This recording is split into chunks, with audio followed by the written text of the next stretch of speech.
Mula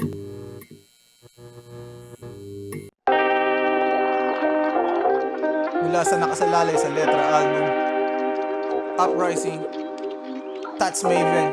Ako nga pala si Keja sa High Minds On Air. Pakinggan nyo to. Tupak, hindi madali kapag hindi pa pinipitpit utak mo sa ganito na uri. Limbag, nasagaran ng pagsuri. Tungkap ng mga lihim na binhi. Laglag, mga pakailan magpatili. Tulak pa ng mga material na pilit. Hunghang, tunay lamang ang mananatili. Umaal sa ulit ang revolusyon. Niluluto na ang kusinerong armado ng wika. Inilatag makasaysayan po tayo habang mga katapat parang natulog na mantika. Kataka-taka, paano ko ginagawa? Kala na marami ay nagpapakamakata. Yan ang pangunahing pamuna ng mga umiwas sa talent kasi kinulang sa pag-asa. Basta sumusuko sa akin na ligaw, di ginagamitan na mapanilang na pagsakote.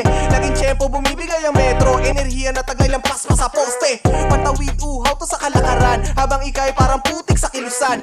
Nasan mo ang bahid na kamangmangan, hindi sumanap na katangahan na dahilan. Mawala, madapa ang reserba sa katerba. Masadlak, di halata, pagkaplano ko'y sa katerba.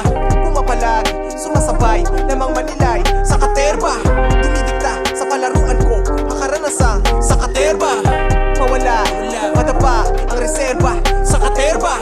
Masadlak, di halata, pagkaplano ko'y sa katerba. Pumapalag, sumasabay, namang manilay sa katerba.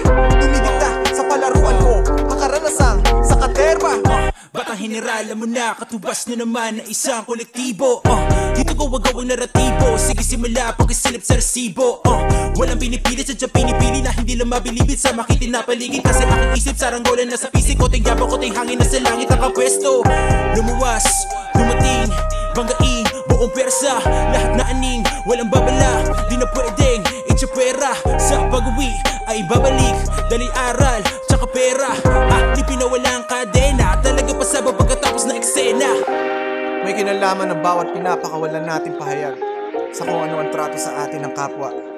Minsan ang kilos at aksyon ay pawang ilusyon sa mga taong sumasamba sa linamnam o talas na dala ng isang pangungusap, gaya ng revolusyonaryong manunula. Matagal ko nang ibig manahimik, tumikom upang magapi ang mga berdugo naglungga sa pinakamapanganib na armas ng isang nilalang. Walang iba kundi ang utak, ngunit patuloy ako nabibigo. Bigo mapanghawakan ng dahas na maaaring idulot ng nilipong taludtod pagkat ang karamihan ay hindi marunong tumanggap ng katotohanan. Mula sa ginapa kong gitna ng prosesyon ay natagpuan ko ang gantimpala sa pamamagitan ng wika. Hanggang ngayon ay nananatiling pala isipan kung ito ba ay matatawag kong kaloob na regalo o habang buhay na pasanin.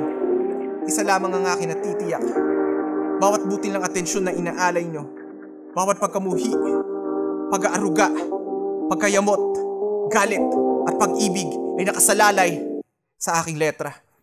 Mawala, madapa ang reserba sa katerba.